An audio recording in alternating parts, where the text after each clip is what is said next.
Hello, everyone, and thank you all for joining us during the Lytham Partners Fall 2021 Investor Conference.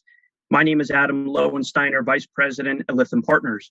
Lytham Partners is one of the United States' leading investor relations firms with more than 2 decades of corporate access experience. We have built one of the industry's most diverse and effective platforms for connecting small cap companies with high quality and focused institutional investors. I thank everyone for joining us for this panel discussion hosted by Lytham Partners today, and is a part of a series of discussions as an adjunct to the Lytham Partners Investor Conference series. The panel title is titled Israeli Agrifood Tech, Innovations for Sustainable Food Systems. And it's to learn about some innovative companies in Israel that are working to help countries and companies create sustainable food systems. Israel is a hub for innovation, and many industries, and agri-food tech is no different. As the world population continues to grow, resources to feed this population are fixed. If it weren't for research and development of new tools for farmers in the past century, we'd all be hungry. But the challenge to feed the world never ends, and today's discussion will open your eyes and ears to what is the next generation of innovations to help us on this front. Today, we have the pleasure to host 3 CEOs of companies based in Israel that are working towards improved sustainable food systems in the agri-food tech space. We are lucky to have an Israeli incubator called Trendlines to lead the discussion, and 2 CEOs of companies Trendlines has invested in also to join this panel, just to get a little taste of Israeli innovation opportunities and what types of companies are found within Trendlines' portfolio. I'm now going to conduct a roll call and introduce each participant. After I introduce you, please briefly tell us what your company does and how it will provide solutions to provide sustainable food systems. Steve Rhodes is chairman and CEO of the Trendlines Group. Steve brings decades of business, finance, and banking experience to his position at Trendlines. He serves as the chairman of Trendlines Incubators Israel and as investment committee chair of Trendlines Medical Singapore. Steve is a director and chairman of a number of Trendlines portfolios companies. He founded the Trendlines Group with Todd Dollinger in 2007 and shares the position of chairman and CEO of Trendlines with Todd. Together, they lead the group's strategy. Under the strength of their long-standing partnership, Todd and Steve oversaw the Singapore Stock Exchange IPO in 2015, took 2 companies public on the Tel Aviv Stock Exchange, ETView Medical and FlowSense Medical, and expanded the group's activities internationally, including raising funds for Trendlines portfolio companies around the world. Steve began his career at the Chicago branch of Bank Leumi in 1979, where he advanced through a number of financial marketing and lending positions, including director of marketing. He moved to Bank Leumi in Israel, where he and his family moved to Israel in 1985.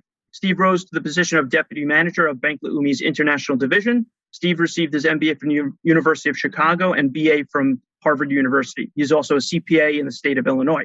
With that, Steve, please proceed. Adam, thank you very much, and hi, everyone.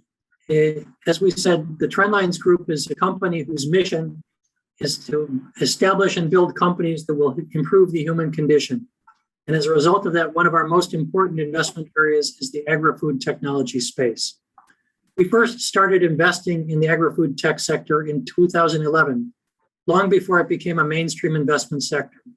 Long before there was interest in this sector, either in Israel or internationally, Israel had developed reputations for its advances in agricultural technologies. This leadership position was born out of necessity. Here in Israel, we've been dealing for more than 100 years with problems that the rest of the world is just waking up to now. Harsh climate, chronic water shortages, lack of arable land, and concerns about food security. In the early years of our investing, we found ourselves having to create an ecosystem of investors, entrepreneurs, researchers, and strategics to create interest for this hugely important sector. This was done first and foremost by mapping out the markets and the players, as well as defining our investment strategy and beginning to invest in great portfolio companies like the 2 you'll see today. Another initiative to ramp up interest and communicate our mission outwards was to establish the International AgriVest Conference, which this year is occurring on October 26th for the 7th time. This year, AgriVest is being held virtually, and you're all invited to attend. Just go to agrivestisrael.com to register. We were excited about agri-food and changing the way that food is produced and consumed. But even we didn't foresee the tremendous global growth that we've witnessed over the last decade. According to a recent report by AgFunder, agri-food tech startups globally raised $24 billion in the first half of 2021, getting very close to the total for all of 2020, which broke records with around $30 billion in funding for the category. Today, Trendlines has a portfolio of some 23 agri-food tech companies covering a diverse range of areas from crop protection and precision agriculture to alternative protein and farm robotics. What all of these companies, all of them have in common is that they address the pressing market need to produce more food at lower cost while doing so in a sustainable manner. It is estimated that food production from field to fork contributes between 25% to 50% of all greenhouse gas emissions. The impact on our planet of what we eat is tremendous. And this is why the Trendlines portfolio companies and the many other innovative Israeli companies in the agri-food space can help make sure we leave a healthy world to our children and our grandchildren. I'm joined today by two of our young companies to give you a sample of the sorts of amazing innovations going on in the agri-food space in Israel and their potential for contributing to the sustainability of food production in the future. And Adam, back to you. Thank you. Thanks, Steve. Next company is Phytolon. Halim Jubran is the CEO of Phytolon. He holds a PhD in biotechnology, combining several years of experience in project management in the global biotech industry with a broad scientific and technological knowledge in life sciences. Halim, thank you so much for coming. And please tell us a little bit about Phytolon and why you think you're helping to provide solutions to provide sustainable food systems. Thank you very much for this invitation and for the opportunity to participate in this panel. I'm the co-founder and CEO of Phytolon. My name is Halim. Phytolon was founded together with Trendlines in 2018. We started as 3 employees. Today we are 16 to 18 employees, depends on how you guys see it. We produce natural food colors for better health and environmental sustainability. Before getting into what we are doing exactly, we have to say that in the last year we have witnessed a lot of market traction by industry leaders.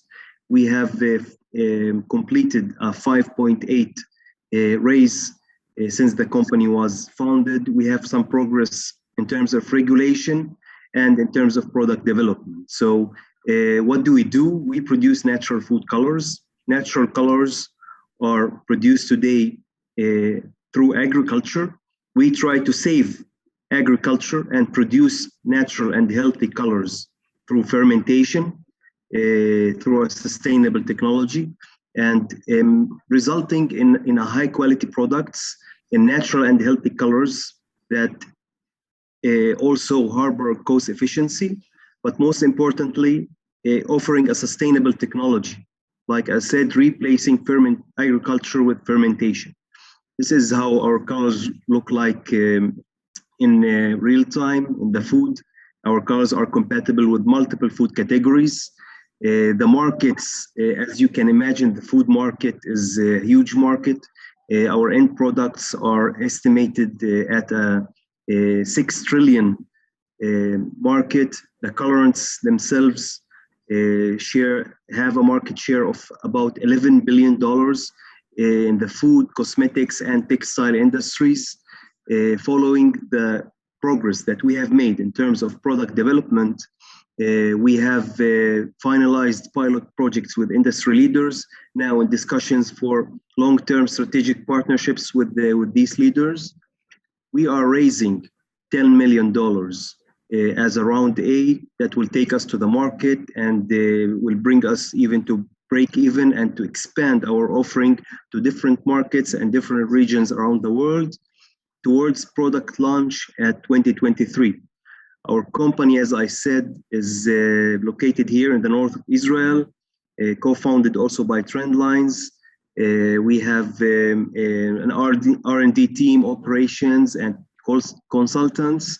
We have the privilege to work with highly experienced and committed partners and investors, including Trendlines and investors in the States and in Europe. also a highly experienced advisory board. And I would be glad to continue participating in this panel and answer any question. Thank you very much. Thank you, Halim. Appreciate it. The next company up is AgroScout. Sim Shore is the CEO of AgroScout. He's an information systems specialist with over 10 years experience leading R&D projects, including drones, tracking, and analysis. Previously, as the CEO of Drone Insights. He's got 21 years in IDF intelligence, R&D, and project management, and has an MA in social sciences. Sim, thanks for joining us. Why don't you tell us a little bit about AgroScout and how AgroScout helps provide solutions to providing sustainable food systems? Yes, thank you, Adam, for having us. Yeah, pleasure. Yes, after spending more than 2 decades in defense, I asked myself what I want to do in this world, and I decided to take all that know-how from defense in finding bad people to doing that in agriculture in the field. So basically, agriculture is doing intelligence of a field. So we want to know exactly what's happening there as far as disease and pests, which cause tremendous damage to global crops. We lose 40% of our global crops every year to disease and pests, at a time that we're talking about the need to grow more food. In Israel, in the US, it's only 5%. And the reason for that is because we have people that walk in the fields. But in the majority of the world, we just don't have field doctors, agronomists to walk the fields and tell us what to put there. So since World War II, we actually use more and more chemicals just because they're cheaper and more accessible. And the farmer doesn't really have any other opportunity to do something. So we just use more and more chemicals, which means we're getting more and more chemicals in our food, yet it doesn't reduce that loss. AgroScout is on the goal of bringing the finest plant doctor agronomy to every plant and every farmer on the globe. The majority of those farmers are very small and produce half the amount of tons of tomatoes or potatoes per acre or hectare than the modern farmer. Yet they are the majority of the 1 billion hectares or 2 billion acres of the majority of the food that we eat. At the time, we want to do this in a more sustainable way. So our technology enables them to understand better what's happening in the field, and it allows them to take better action, reducing the amount of chemicals on one side and increasing the yield on the other side.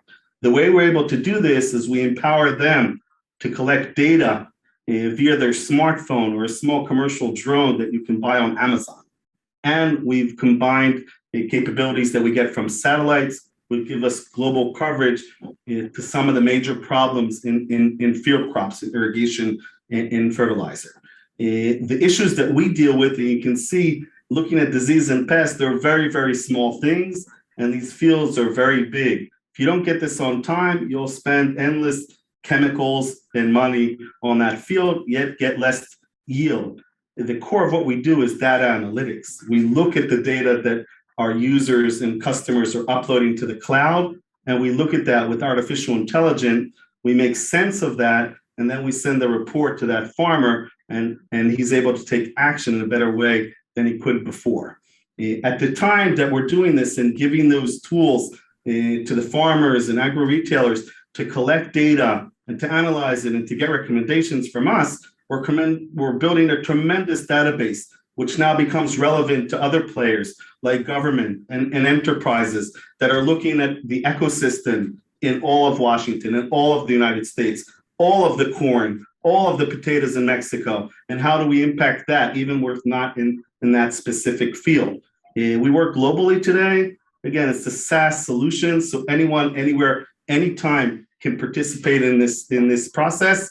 We send the reports automatically, so as soon as the person uploads the data, he will get the report. He can take action on that. There are different kinds of products, giving them insights and actionable things to do along the whole season, helping them grow more in a more sustainable way. This is an interesting piece of that. At the time that we're looking at the canopy coverage, we can also start talking about the emissions and how much they're reducing the emissions when they have more green on the ground, and we can actually show what they did during the season. And this is what I talked about. The satellite, the mobile is the only and main common thing to those 500 million farmers. So we want to be the Google and Waze of every farmer on the globe. Okay, so we can generate endless data helping those farmers on the one hand, but then we can monetize on that data as well. After we're helping them, we can then make money off of that. Working globally, like I said, it's not about Joe's Field in Washington anymore. It's the entire ecosystem. This is all of Washington. They grow a quarter of the potatoes of the US there. It's about the movement of disease and pest over the region. You can alert all the farmers in this region. It's not just that single farm anymore. This is an interesting project we just finished, showing us where the beetle appeared week by week in the field, allowing the farmer to only spray the specific areas of the field. Today, they spray the entire field with a cocktail of chemicals. Now, for the first time, we can start telling them how they can just do a certain area of the field, tremendously reducing the amount of chemicals going into our food. We've just recently finished our round A, and we use that to scale our operations, mainly in North and Latin America. Thank you. Thank you, Sim, for that. Appreciate it. So let's pivot to a few discussion or topics. Right now, we're seeing and experiencing, unfortunately, inflationary times due to several reasons. Food prices are included, seeing shortages and rises in many products. How would your company and your technologies help prevent the rise in food costs? Why don't we start with Sim? Sim, go ahead, please proceed. Yes, thank you. So on the one hand, we are helping those inputs going out onto the field. So the farmer is looking at everything by that acre. How much seeds and chemicals I'm putting out, how much it's costing me for the acre. If with our technology, we're helping him to reduce the amount of chemicals, which cost him quite a bit of money on the one hand, and we increase the yield per that unit, then we are increasing his revenue, and that'll allow him to not increase the price. And at the time, we're helping him save more of the crop. So doing that, we're increasing global food security. Halim, let's ask the same question to you. How will your company and your technologies help prevent the rise in food costs? Actually, what just my colleague here, Simcha, has mentioned is exactly the point, is to make agriculture more efficient. Now, in our case, we take this one step ahead, and we use a technology in which we eliminate the need for agriculture. So there's no doubt that for making sure to have fruits and vegetables, you have to use agriculture. However, when you talk about food ingredients like colorants and flavors and preservatives and so on, you do not really need food to extract these ingredients from anymore. We utilize modern biotechnology in which we release agriculture to guys like Simcha to prepare the fruits and vegetables. And we use a fermentation-based technology in which we make microorganisms produce what plants produce in terms of ingredients. So we eliminate the costs behind agriculture, and they make ingredients dramatically cheaper. Thank you. Steve, I know this is a loaded question, but and I know you got a few portfolio companies beyond just AgroScout and Phytolon. But in your opinion, how will Trendlines, and the portfolio holdings that you have help prevent the rise in food costs? As I said, Adam, in my remarks, we focus on increasing yields, lowering cost when we make our investment decisions. All the companies that we invest in have to meet those two criteria. But I think there's an important third cost area that we also are contributing to, and it's a hidden cost that is implied by the title of today's discussion about sustainability.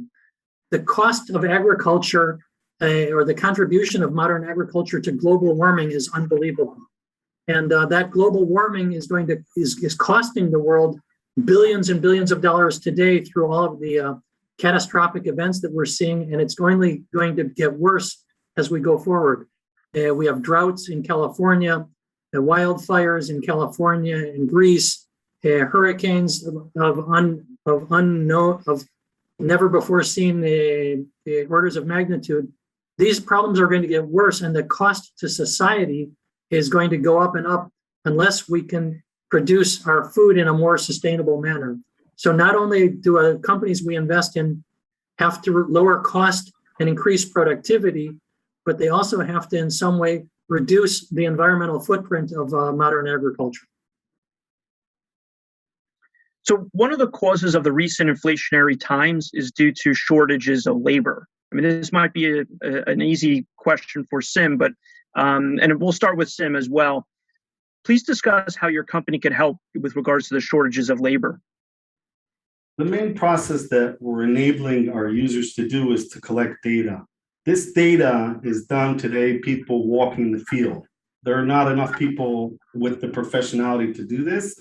And using robotics, using these drones, we can do it.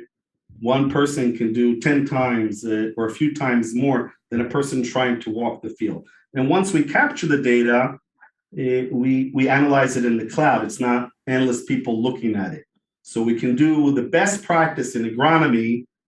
One person can look at a certain amount of acres using robotics to collect the data and using artificial intelligence to analyze it. We can do 100 times X on what that one person is doing. Halim, let's go to you. Due to inflationary times, there's shortages of labor right now. Please discuss a little bit how Phytolon can help resolve the shortages of labor that are out there.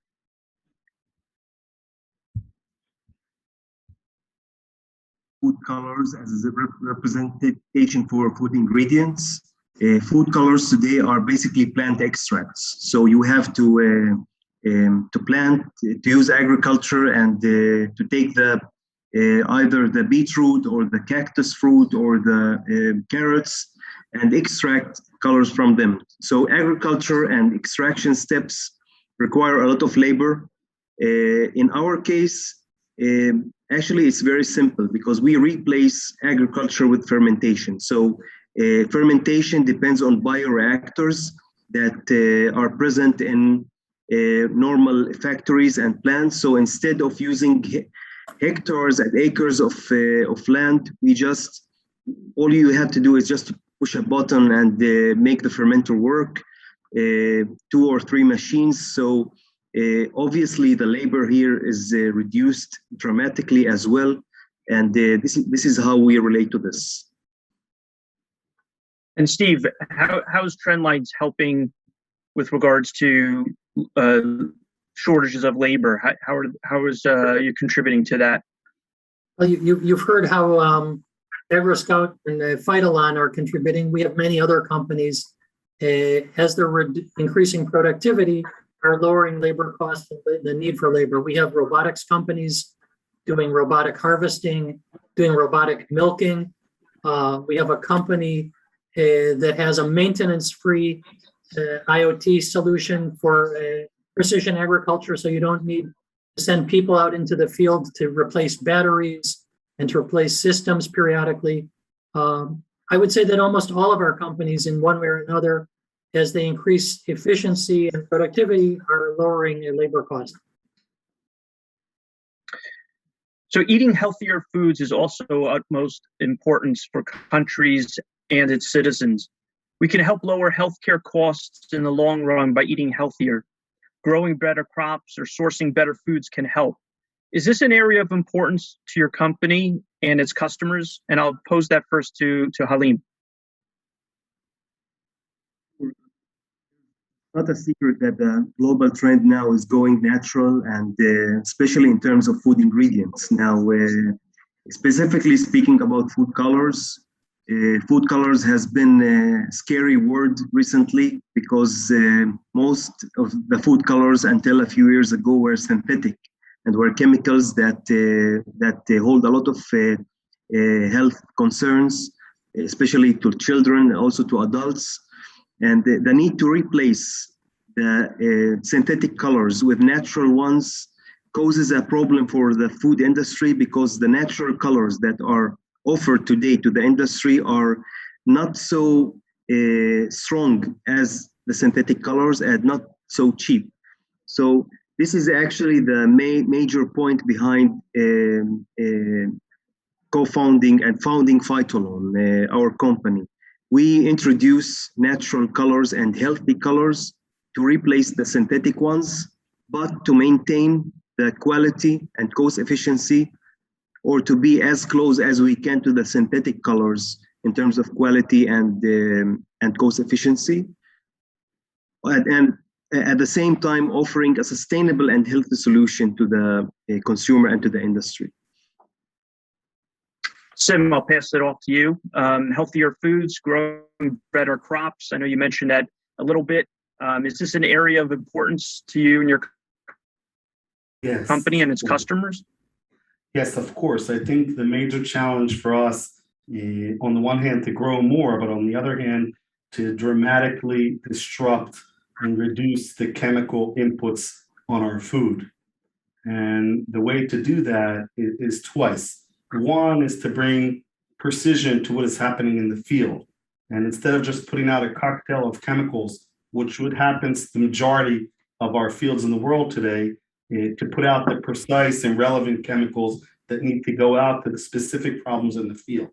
And second, where it is possible, in some of the disease and pests that don't spread so quickly, to precisely detect where it is in the field and go from statistical spraying of the entire field to statistical intelligence of where, or precise intelligence of where the problem is in the field, and only treating specifically there. So it's not just the reducing the amount of chemicals going out per hectare, it's totally disrupting that and just putting out some chemical in a certain point in the field and not just putting it out on everything, which just goes right into the food that we eat.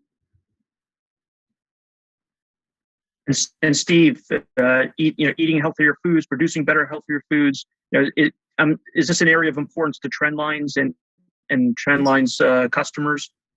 Sure, it's hugely important to us, Adam, and I think you're already getting a sense that for almost every question you're asking, we have 20 some companies that are addressing the problem. On the healthy side, I'll just mention three companies in our portfolio briefly. Two are in the biological crop protection field. We've already said that the use of chemicals is everywhere in modern agriculture, and we're not going to get rid of it completely. But using biological controls, naturally occurring substances that are safe to the environment, is a major way of controlling. We have two companies, one that has targeted pesticides that only target the targeted insect, and the materials are completely safe for every other organism that might consume them, using nanobody technology. A second company uses bacteriophages to combat bacterial diseases in crops, like citrus greening, which has destroyed the citrus crop in Florida.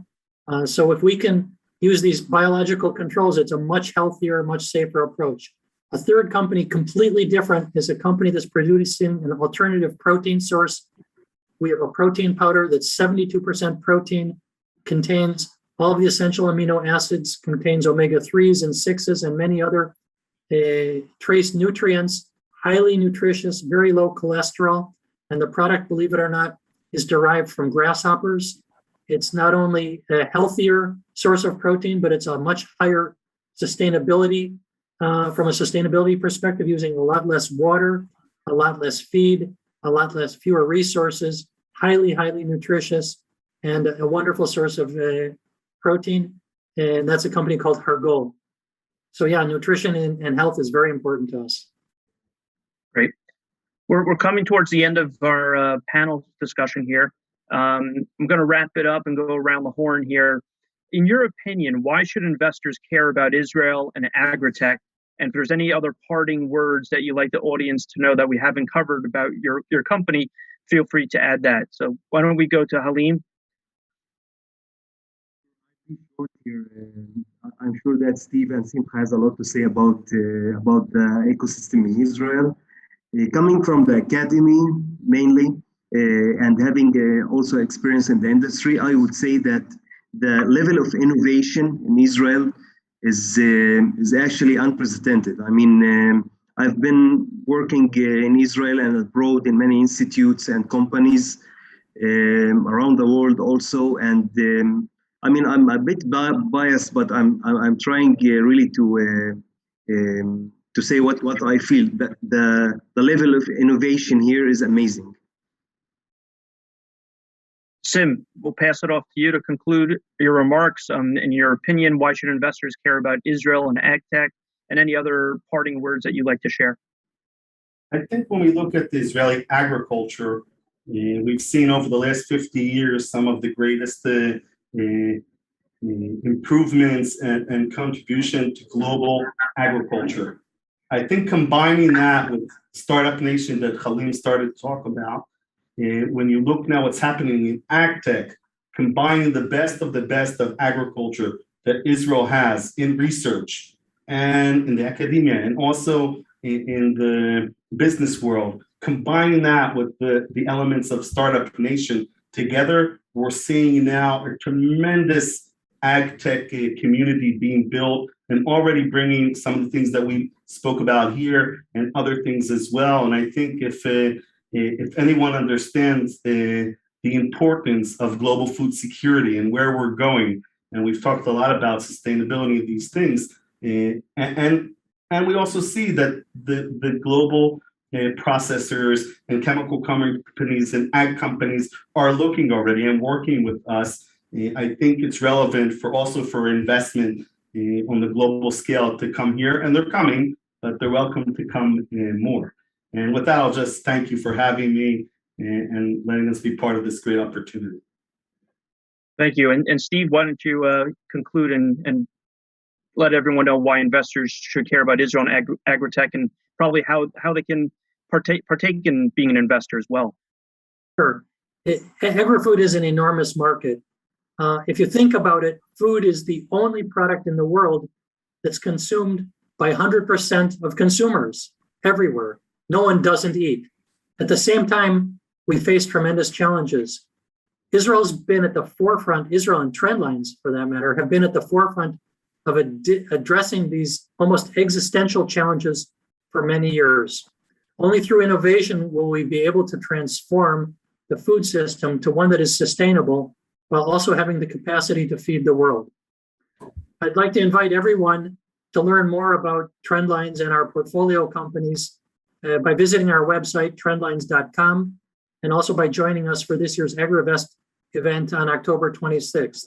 The opportunities are enormous, the challenges are enormous, the chance to do good is phenomenal, but we are also planning on making a lot of money while we do it. And again, like Sim and Halim, I'd like to thank Lytham and Adam for hosting us today. This has been really great. Thanks, Adam. And thanks to everyone for listening. Great.